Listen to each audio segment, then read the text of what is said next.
is the Shark Tank, where entrepreneurs seek an investment to start, grow, or save their businesses. I started this business out of the garage of my home. Whatever you do, don't leave your seat. If the Sharks hear a great idea, they'll invest their own money I think it's a licensing play. I think it's an upsell. and fight each other for a deal. You're the real deal. That's an offer from a pig. You shut up, Barbara. It's not. She actually isn't very good with numbers. The entrepreneurs must get the full amount they're asking for, or they'll walk away with nothing. We have a patent. This baby's a chick magnet.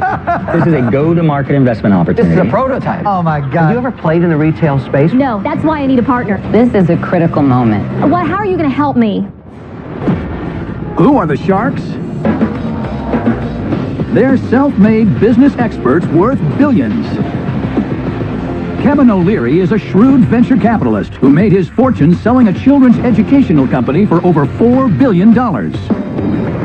Barbara Corcoran went from waiting tables in Manhattan to building the city's premier $2 billion real estate empire. Robert Herjavec, son of an immigrant factory worker, founded one of the world's preeminent cybersecurity firms. Lori Grenier, the queen of QVC, holds over 100 patents and has launched more than 400 products, grossing over $500 million in sales. And Mark Cuban, esteemed billionaire, tech mogul, and the outspoken owner of the Dallas Mavericks.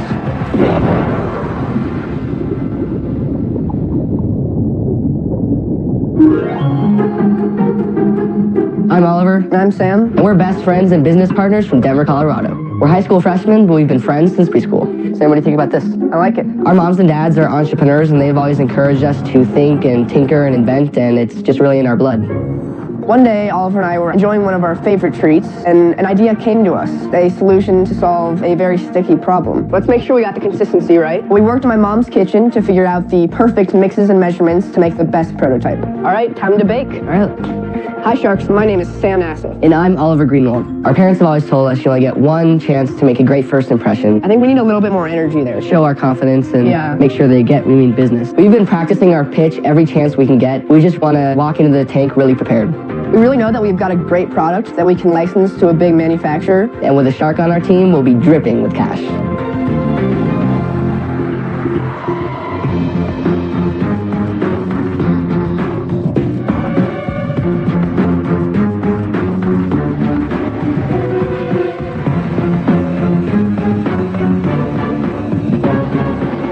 Hi, Sharks. My name is Sam Nassif. And I'm Oliver Greenwald. We're both from Denver, Colorado, and our company is The Drip Drop.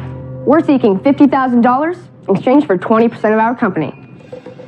Sharks. Everyone loves eating ice cream. But there's a universal problem. When ice cream melts down the side of a cone, you get messy drips all over your hands and clothes, and you have to waste tons of napkins wiping it up. We knew there had to be a better way. That's why we created the Drip Drop. The Drip Drop is an edible, useful, and environmentally friendly add-on to the traditional ice cream cone. It's such a simple solution. Only kids could have invented this. It's an edible ring by the same ingredients as the cone. You see this? There's a hole in the middle, and you slide it up the ice cream cone like this. It fits perfectly and catches all the drips from your melting ice cream. It's that easy. You lick it, eat it, boom. And take your pick from many delicious flavors such as sugar cone. A classic. Or chocolate covered.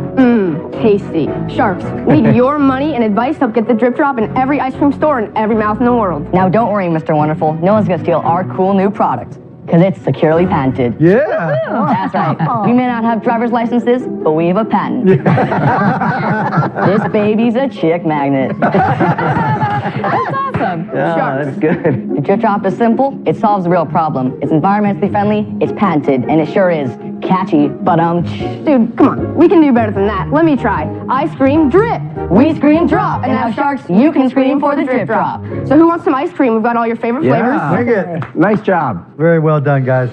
Thank you, Oliver. Yeah. I'm gonna Sorry, ladies first. I love coffee. Thank you. Thank you. I know. Smart. So clever. So, guys, I gotta know, what was going on when you came up with it? Well, 3 years ago, when we were in 5th grade, we were 10 years old, we entered the Gates invention competition at our school. And so they challenged us to solve a problem. So one day, Oliver and I were going to an ice cream store, and we happened to see this little boy. He had drips all over his hands and clothes, and his mom was desperately trying to clean him up with tons of napkins. And so we thought there had to be a better way. And we knew it had to be edible, and it had to be fun, so that's how we created the Drip Drop. And we actually got second in the competition, and we also got a patent nod, which was the best part. The school also offered to pay for our patents. That's What's fantastic. your patent on? Basically covers the shape and the size and A design it's patent. a design It's a patent. design Yeah. patent. So what have you done with it? Have you gone to sell it to anybody? Have you shown it to any of the big ice cream makers or stores? Yeah, so we went and talked to a lot of food industry experts, and they all told us that the best way to go to market with the drip drop would be to license our patent to an ice cream cone manufacturer. And this reason is because the ice cream cone manufacturers already have the customers, already have the ice cream store connections, and already make products with the same You're smart ingredients. guys. Thank you. Thank you. So, did you go see any people? So our parents always tell us that you only get one chance to make a great first impression, which is why we want to create the strongest pitch to an ice cream cone manufacturer, which is sort of why we need you, Sharks, to open a couple doors and negotiate a meeting. So how do you guys make your prototypes, your samples? Yeah, so that was actually one of our biggest challenges along the way, is making the prototypes. So we had to start with a 3D model of our drip drop, and from there we turn that into a silicone mold, which we make homemade batter and pour that into the silicone mold, and then we just pop them in the toaster oven, and out come drip drops. What's it cost you to make it? What are you selling it for? We've estimated that the drip drop will cost the ice cream cone manufacturers about 3.2 cents to make, and then they'll sell that to the ice cream stores for about 10 cents. How much does a cone cost? A cone costs about 5 cents. So, do you think it's a problem that you're almost doubling the price of the cone? Well, no, because I think there's a real need for the kids and their parents, so I think they're going to pay extra quarter for it. And it's also, there's the need for grown-ups who just want an extra cookie treat at the end of their ice cream. So. Yeah, so I would put whipped cream on it, then more sprinkles, and make it even bigger. Chocolate chips. Oh my God, I'm a pig. I would eat it all. Sam, I have a problem here.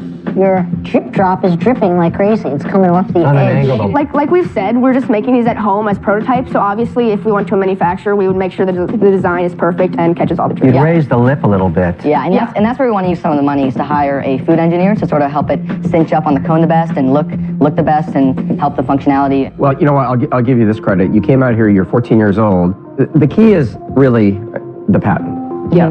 Because I think it's not something you're going to sell to individual ice cream stores. You have I to would disagree. I would take them to the ice cream stores and give it to them initially for free, so they want more. You know, and So, make them. Mark, by the time they're 30, they're making money on it? No. If there's a bunch of people using them and everybody's seeing them, that you start creating demand and you get more feedback and you learn. And then, once they come back for more, you can start charging them. Okay. And then it builds from there. You don't need to make it perfect. You just got to get people using it and learn. Yeah. But while I think it's going to be a great opportunity, it's going to take a lot of time. It's Yeah. going to take a lot of work, particularly with you guys in school. I'm going to have to say I'm out. All right, thank you so much. Hey, guys, I completely disagree with this strategy. There's only one path. You got to go to the large manufacturers. They got to license it. It comes down to There's no demand. There's no need for a license. That's not true. That's how you're going to make money. Selling it one ice cream store at a time. I mean, that's a little hobby business. I think you guys are really smart guys. It's very, very clever. Don't sell yourself short about your ability to call those big companies. Okay. Right? I mean, you've gotten it this far. You got on Shark Tank. Yeah. You can pick up the phone and make that call, write an email, and get in front of them. Yeah, I mean, we just want a high-profile shark like you guys just behind our back. It's great to have a shark on your team, but it's too early. Just not for me. Okay. I'm out. Thank you. What's remarkable with this product, it's sort of timeless. In 100 years from now, the ice cream cone will still be the ice cream cone. So maybe the strategy for you guys is to finish high school and then run this ring of ice cream stopping dripping technology, if that's what you want to do by the time you get there. Meanwhile, you still own the patent. That's what's unique about this. The work involved in getting a large manufacturer to take this on is a fair amount of work. I mean, it's even for a shark, they'll return our calls, but we still got to do the work. So while you're in school, I'm working for you, and I paid you $50,000 to do it. It should be the other way around. Well, the thing is, we think that with your money, we can take care of everything except for the final step of you just calling these ice cream cone manufacturers and just negotiating the deal. Look, I admire you guys. 14 years old with a patent, that's very cool. Everybody said the same thing. I don't want to take on the work. I've got a full-time job and then some. Guys, I'm sorry, I'm out, but I think I'm going to get Barbara to give you $50,000. I'm not so sure about that.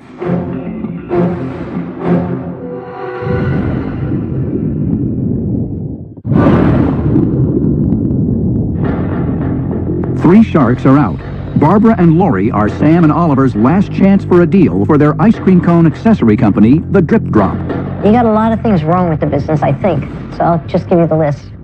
I don't think it's the licensing deal. I think it's an upsell at the ice cream store. And I think you have to go out and sell it yourself. That's what I think. However, I think you have a faulty design here. I don't think it looks pretty enough. I tell you, the way to make it look really pretty A lot of chocolate, a lot of sprinkles. But This isn't one it looks all good of it? stuff, Yeah, I right? mean, that's what we have up here. That's what looks Yeah. great Okay. to me up there. I love the concept. I think it's great. I think it's a licensing play because I think you could go to one of the big manufacturers and they could distribute when they sell their cones to all the different ice cream stores. Have them do the work. You've got the patent. I'm not going to give you the $50,000 because I don't want to take 20%. I think that you can get on the phone, get to somebody, have them license it, and then keep it all. So for that reason, I'm out, but I wish you good luck. All right, great thank you. idea. And for Barbara, just one thing I want to say is that, I mean, we're two feisty kids. We're going to bring this to the edge of the world. We're going to make this the biggest thing it can possibly be. And one thing that you're showing to all the kids in America by investing in us is that dreams really do come true. And that, I you're mean, schmoozing us now, aren't you? I like it. I mean, if you think we should go for a different approach, I mean, we're really willing to do whatever you No, think. I just think there's two faults to the product. One is it doesn't look cute enough. It needs a rippled edge like that. It would look adorable, like a doily. And I'm sure that's a baking possibility. And secondly, it doesn't taste good. That portion that you produce has absolutely no taste. I love Took a mine. bite. No, take another bite. There's no taste. Yeah. So I think that has to be brought up to speed. That's okay. With you the can food fix engineer, we You could can fix that, but I don't think you're going to fix it by outsourcing it to somebody else to solve I your agree. problem. The business is too young for any kind of outsourcing. You're the inventors. You got to make it good. Gotta be your baby. But I'll make you an offer. I'd like to be a third partner for $50,000 with the contingency that you fix the design and the quality of that product. Wow, guys, you got an offer. Wow. Barbara, Doesn't sound good, Oliver. I don't like the look on your face. you have a deal. Good card player. Yay, Barb.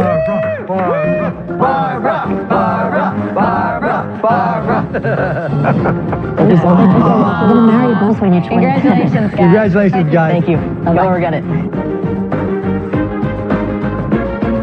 A deal with the Shark is going to help our school cred enormously. Yeah, I mean, maybe even Barbara will pay us a visit to our high school. We'll get a lot of attention from the ladies.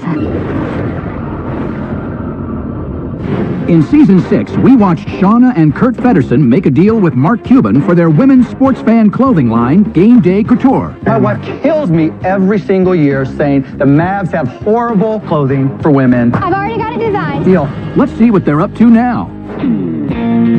Mark's invited us today to American Airlines Dinner, and we're so excited to meet with him. What's up, guys? Hey, how's it going? See, when Game Day came on the show, the timing was great because my wife had been killing me about there not being any great women's Mavs attire. Ta-da! Wow. It Looks great, so doesn't good. it? Awesome. It looks so great. So I gave them a contingency. My wife had to love the product, and they absolutely killed it. Make yourself comfy. The year before Shark Tank, we did $750,000 in sales. It's been a little over a year since making our deal with Mark, and we've done over $6 million in sales. So you guys are crushing it. Now we've got to get you to 25 million or more. You've got 700 stores. We've got to get that way higher. I'm going to reach out to some of the other NBA teams so that we can help you scale. We've got a lot of work to do, but I have every bit of confidence that we're going to crush it. Great stuff, Kurt. Sean, I really appreciate it. Today's meeting with Mark was invaluable. To be able to replicate the same concept that we have here in stores, it feels pretty unbelievable to walk in and see our products hanging in stores. And I have to say, I think we delivered upon our contingency.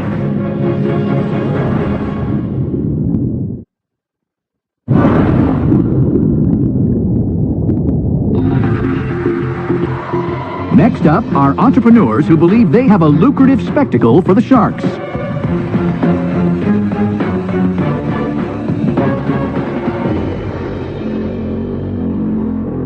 Hi, Sharks. I'm Jarrett. I'm Raja. And together, we're Jarrett and Raja. We're based in Las Vegas, Nevada, and our company is Jarrett and Raja Productions, a music magic company.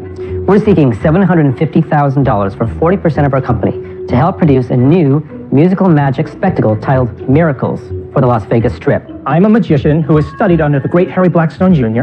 I'm also a magician and a pianist who graduated from the Juilliard School and played under Sir George Solti.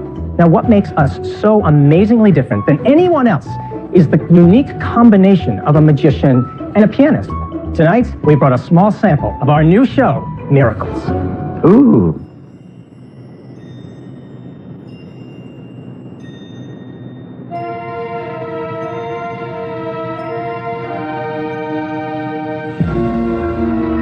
Lori, We have 6 different colored handkerchiefs.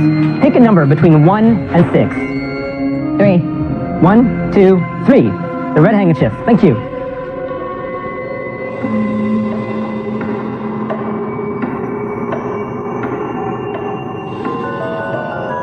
Sharks, for the next 15 seconds. Whatever you do, don't leave your seats. Now that's magic, dude. It is magic.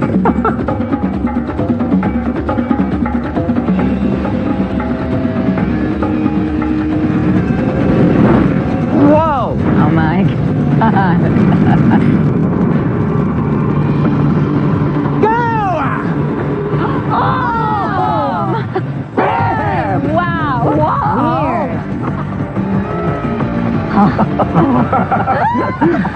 Awesome. Oh my God!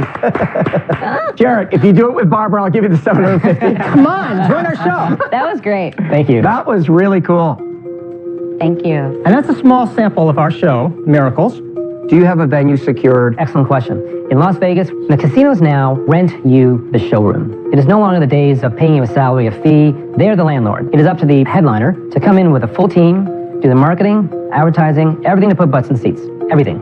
So that's why we are here today. So basically, the risk is that it sucks and nobody comes and I lose $750,000. It doesn't have to suck. No. I mean, Your risk is that your show could actually be a big success, but your costs go out of hand. Correct. And you have to put more money into it. There's been lots of shows that did very well in Vegas, but the cost went boom. What you're saying is true. But do you have a venue? I'm curious.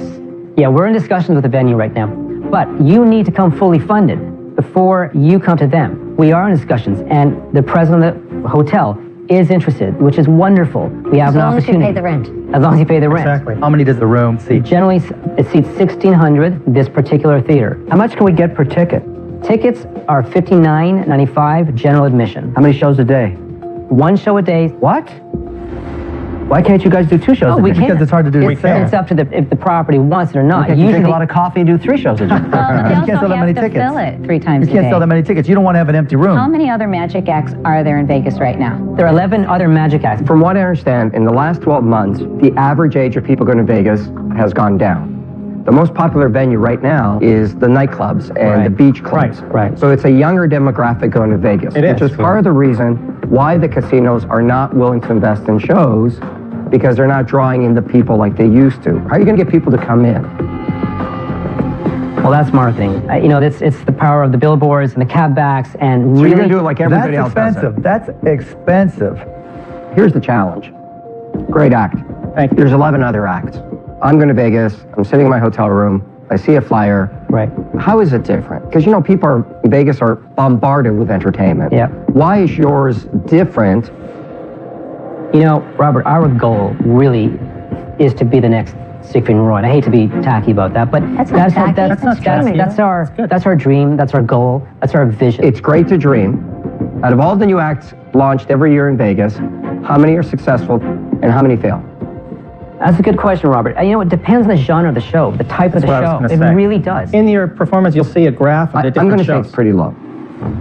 I'm going to say it's pretty low. It's probably like Broadway shows or any other genre. Hey guys, I agree. It's a great show, right? I mean, and obviously you've had success doing it, and now it's time for your big break.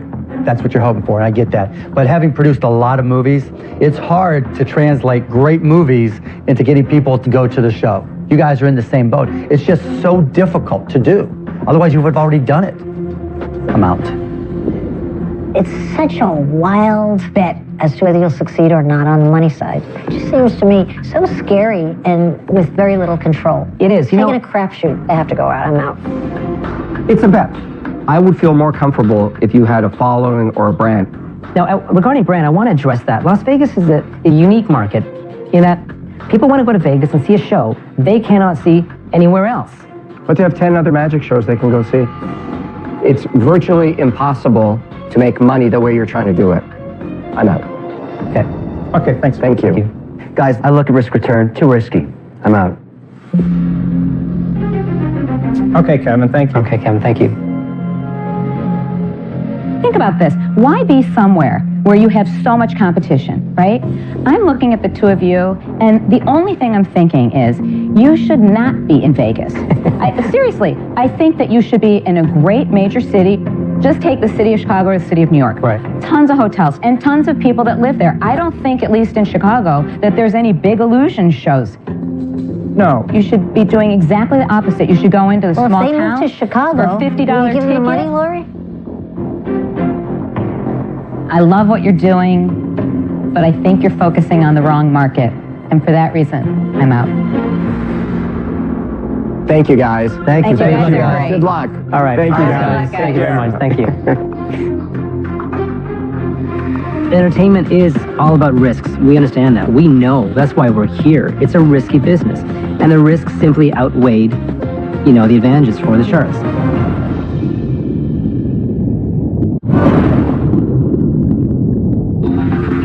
Next up is an innovative product for active parents. Oh, that's cool. Hello, Sharks. My name is Will Warren. I'm joined today by world champion runner Max King and our friend Sophie. My partners and I are offering a go-to-market investment of $500,000 in exchange for 20% of our company, Kid Runner. Kid Runner is the world's first and only high-performance, multi-terrain, hands and arms-free kid jogger. Every year, new parents spend $1 billion on kid strollers and joggers. Instead of getting the fitness, freedom, and performance they loved before having kids, they end up with a heavy, awkward, glorified shopping cart that increases injury and forces them to trade off among the things they love. Kid Runner changes all of that. Kid Runner is safe, comfortable, and has the potential to reduce injury. With Kid Runner, we've won competitive races and we've finished half marathons with our kids. We want parents to have something beautiful, safe, and high performance to run and explore with. And with your help, we will lead the way. Well, can I try? Absolutely, we'd love it. I'm a big runner. I used to run when my kids were little, and I never saw one like this. I saw the one that you push, and it's hard to run with that. It's super hard. Everything. That was my same experience. My wife and I spent a lot of time Will, together. is that a real running. child? Yeah, this is Sophie. She's 3.5 years old. Can I run with her? Absolutely. Run around. Oh, it's really well made. Make a turn when you come here, Robert. Yeah, go Right in around. front of us. Like, go to the left. Go backwards, Robert. Run, Robert, run. You can carry a box of chocolates in it. One of the things... It's very good. I thought when you stopped that it would push you. Right. I think his child's getting nauseous back there. I'm sorry, Sophie. Many of the comments you guys are making are the things that we've been addressing and have solved. How hard is it for Sophie to get in and out of that? So, let's show you. She looks to me like she's a little bit stomach sick right now. I think you'll be surprised. We put a tremendous amount of R&D into stabilizing the rig as you get running. Good job, So. You want to say bye to Somebody else everybody? wants? Bye, Sophie. Here you go. So, thank you. Well, every time a child sees Kevin, it's the reaction we get. Let's just look at the market size. Let's assume this is the very best device to run with a child behind you. I'm going to give you that, okay? Okay. Now I'm asking myself the marketing problem. I have to find the customer that's a subset of the parents because not everybody wants to run with their child, so it's a subset of that market. So 4 million new kids born in the United States every year. This is just the United States. 400,000 of those parents call themselves runners the day that kid is born. I'll tell you the flaw in that. When I run longer distances, I'd want to see my child. I don't know if I'd want to run a long distance and assume that the kid is okay behind me. First of all, the kid can't fall out because we've met or exceeded all of the ASTM safety standards. Besides 5-point which, harness. the kid would scream right away, I'm sure. You're never going to not know the kid is there. And Robert, while you're running, it's designed so that you can just look back. While you're running with a pram or a stroller in front of you, you can't see your child. How do you get it into the car? So the wheels, quick release wheels off, the top. Show me. So these we bolted in, but they are designed as quick release wheels. Why did you have to bolt it in? Because we wanted to tune this rig so that it was completely on sync because this is our go-to-market prototype. So you're not selling it yet. This is a prototype. This is a go-to-market investment opportunity. He was clear about that up front. This is a go-to-market investment opportunity for the world's only high-performance kid jogger. What does it cost? So three-phase go to $750. Oh. Whoa! Well, you'd think, but not whoa at all. No, you're Because right. Who's not telling you what? I've seen prams for $2,500. How much money have you guys put into this? So we put in about $73,000. That's all. Okay. And do you have advance orders on your product? So we've got a sign-up list of over 1,200 people that have told us they want to be first with an opportunity And for put it in pre-orders. Kickstarter or Indiegogo? We did do a Kickstarter campaign. And What our was your Kickstarter ask? campaign was organized around building prototypes for our elite and everyday mom and dad ambassador teams, and they run, test, experience our prototypes, our R&D process to solve the remaining 10% of the technical. And how much were you looking for? We were asking for $100,000. How much did you raise? 6,000 to 7,000, but I'll tell you why. Ouch. Only 6 to 7? We were deluged by people saying, I want a kid runner. I don't want to sponsor one of your ambassador athletes. I'm still waiting for you to tell me how I sell $5 million of them. Where we are right now is we've set up retail ambassadors. We have an online B2C site. We have an e-commerce You plugin. love this ambassador thing. The ambassador program has been really important for us, partly to get ahead of some of the questions you guys have been asking, but for us, that was 2 years ago. So we've been asking the questions you guys have been asking for years. Will, why is it taking you years to get to a 95% ready point? Well, it's taken us 3 years because the technical design engineering solutions for this are radically complex. Well, I want to say something. Yeah. This is what I'm really disturbed about. I think you're the type of person who's a careful plotter. So I don't believe that you're the kind of entrepreneur that is really going to get it out there and done finally with a lot of sales. And so I would definitely have to be out. Okay. And for those of you who are potentially still in, I want to disavow everything you just heard, although I appreciate it hearing it. Wow. Yeah, so it is a child sports product. You have to be safe. You have to be careful. And you're going to be saying that forever. But no, we launch our pre-order site in 5 days. This was an R&D project. So 3 years to solve for the first time. Did you take deposits? Safely and high performance. Bill, did you take conveying deposits something. from any of those? So we will ask for a $200 deposit once we launch our pre-order campaign. Right, exactly. See, she is exactly right. It takes nothing for you to set it up and say, you know what, if we don't get it, we'll give you your money back. You got to take orders. Eventually, you got to stop making it perfect. I'm out. Perfection is the enemy of profitability. Now, I get you got to protect kids. You can't have any mistakes there. But Barbara is exactly right. And I have a feeling you were just such a perfectionist in getting this right that it would take 73 years before you actually ship this thing. I'm out. I also agree with Barb, but I'll set that aside. My problem with the product is I feel it's very unengaging for the child. And then the safety aspect. And I'm not a runner, so I could be all wet, but that's just my feeling. I'm out. My biggest problem with this deal is getting the customer. I've lived my whole career in the educational market where we tried to capture kids when they were born and sell them until they were 7. There has never been a company that solved for it, just ever. It's always been the highest cost, the customer acquisition piece. I think that's going to be a big challenge for you, and for that reson, I'm out. I really appreciate your feedback. Thank you very much. Good luck, guys. Great experience from start to finish. Thank you, guys. Thank you. I appreciate it. Good luck. Our commitment to parents and runners is to give them something that they love, that's beautiful, that's high performance, and that's safe. And I think people are going to be really happy that we took the time to get it right. Something happened today that's never happened on Shark Tank. What's that? The 4 of us agreed with Barbara. Whoa!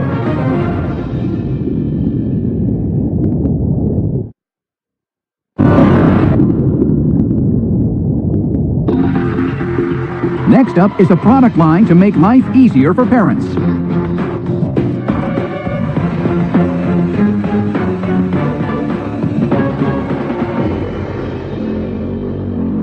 Hello, Sharks. My name's Brenda Lee Feldman, and I'm from Austin, Texas. And I'm here today seeking $400,000 in exchange for a 10% stake in my thriving children's products company, Inchbug. Kids love juice boxes, and parents love the convenience of them. But then there's that accidental juice box squeeze. Kids can't help it. They have to squeeze those juice boxes and pouches. So, in order to save those cute outfits, your furniture, and even the backseat of your car, I have created a solution. My Drinky. My Drinky is a 2-piece adjustable juice box holder, and it comes in 4 colors. It is a no-brainer, no-stainer. So, Sharks, what I brought today is some My Drinky samples, and then I also brought some Orbit labels, which is the first product that I invented, because we're not a one-product company. Thank you. You're welcome. If you want to grab 3 things. Here, I'll give Lori hers. She has a hard time getting Thank you. in He's there. such a gentleman. Here's a baby bottle for you. Thank you. Here you go, Mr. Wonderful. You know what? Is this milk? Real? Yes, it is. It's real milk. How do you get it in? You're going to use these two fingers, and you're going to press both nose buttons at the same time. Oh, I see. And pull the top off. Okay, and then? Then you're going to place the juice box into the base. Okay. Place it back down onto the base. It's just a holder. Yes, it's a holder so kids can't squeeze those juice boxes and pouches. What did you expect? What were you doing? Oh, look Turn it upside down like the straw wasn't going to have... No, most kids will think of that. Yes. So what? And parents are going to try to stop them. It doesn't stop it from leaking, you know. Right. There's no guarantees on leaking, but one thing that's wonderful about this is the fact that it adjusts in height. It accommodates all these juice boxes and pouches. Brenda, I'm thinking what's wonderful about it is you must have sold a ton of it because you're asking $4 million value for the Drinky Poo. Like, that's a lot of dough. Okay, of the My Drinky product, I've actually sold $50,000 worth of this particular product. Wow. There's got to be more. With the other product. There is more, and that's why I want you, if you want to take a look What's this at product? that was my initial invention. 10 years ago, I invented that product. How does it work? And basically what it is, if you look at it closely, it is a label for your baby bottles and sippy cups. Oh, so your product is just this? Yes. So how much of that have you sold? Over the past 10 years, I've sold $15 million. You're kidding. I can't believe that. Why were you even telling us about the Drinky guy? What about the past year? Past year, $2 million. And how did you do it? Distribution, first of all, was out of my home. Okay, but out of my garage. Did you do it We're trying to online? figure out how you were selling them. Right. Okay, so we sold them on a website. I'm just curious because Robert's name is actually cut into this. Oh, it is? It's That's not correct. written on. That's right. So do you stamp this out Yes, and then we send personalize them? all of that at our So it's office. personalized. Okay. So let me just kind of give you some history so you understand kind of where I'm coming from. My company is Inchbug, which I created in 2004. So I started this business out of the garage of my home. And I grew it the first year from $150,000 worth in sales to $850,000 the second year. What does one cost?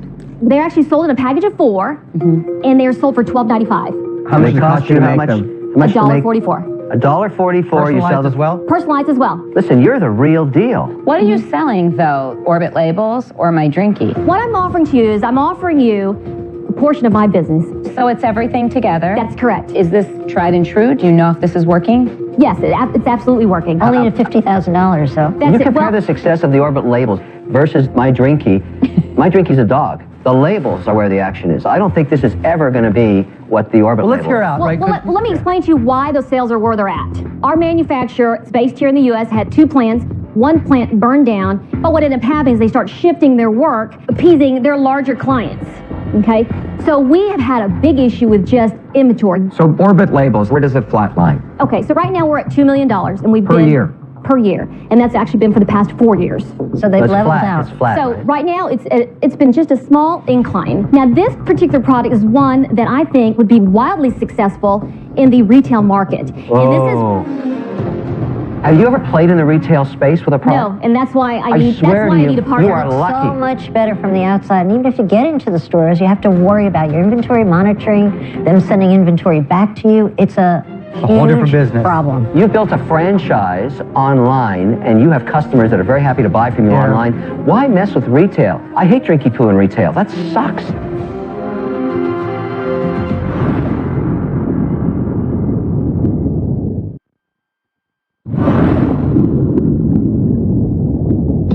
All sharks are still in, but they're skeptical about Brenda's desire to take her kid's drink holder, My Drinky, into retail.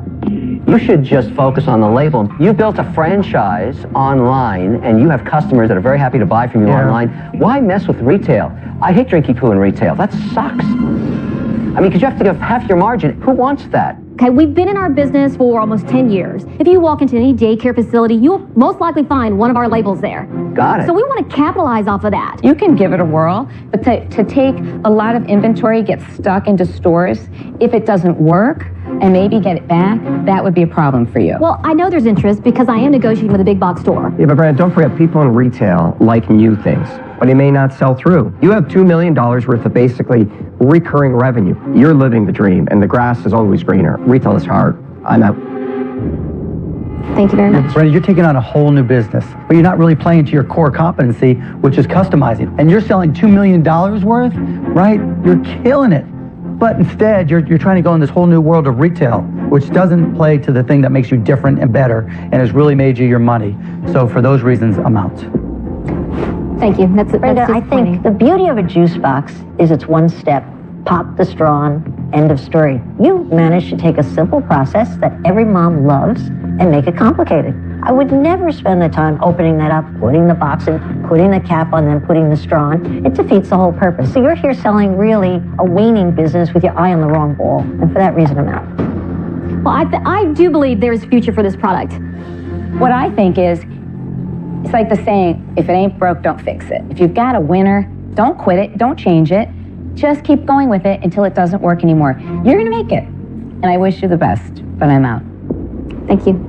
Appreciate that. Okay, here's my thoughts. Okay. Usually when a company comes into Shark Tank, it's either going to work and you're going to have a huge growth trajectory, or it's going to fail, we're going to lose our money. I would give you the $400,000.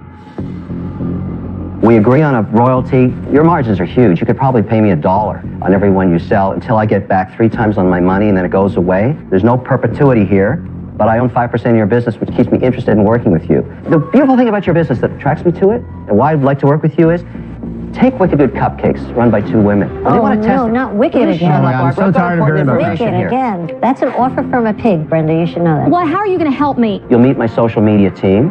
They're amazing. I will put you onto everything we do on television, print, and online. He's asking 3 times. I'm repaying. Brenda, He's listen, nuts. I don't need Barbara to negotiate my deals because she actually isn't very good with He's numbers. a greedy man. It doesn't You know matter. that. My deal's very fair to you, frankly. But Because, I am negotiating with a big box store. I'm just doing the final oh, you paperwork. love the retail siren. Well, you know, I just I'm want to let sorry. you know, I'm I not going probably there. have about $1 million worth of growth anticipated for next year with Brenda, this product. I'm going to put a contingency on it. I don't want to invest in a business that is going into retail. You have no idea what you're doing. Trust me. You're going to take capital and you're going to tie it up in inventory, and it's going to float for 90 to 100 days before you get it back. And some of this product may not sell. If that's your burning desire and you want to do that, I don't want to invest in you, okay? Well, I feel I'm on the path to it because I I'm understand that, but it doesn't negotiating mean with someone. This is a critical moment. He is telling you, I do not see that vision, and if you do it, I'm not going to give you the investment. You know, I feel confident that I can grow this business. What I want to do is grow a wholesale arm of Inchbug. Oh, it's binary. I told you what I want in you and how I can help you. All right, Brenda, you have an offer. What are you going to do? Okay, so I thank you very much for your offer, but I just cannot see myself giving up this opportunity to really exponentially grow my business. Then I have to say it. You're dead to me, Brenda. Thank you. Thank you.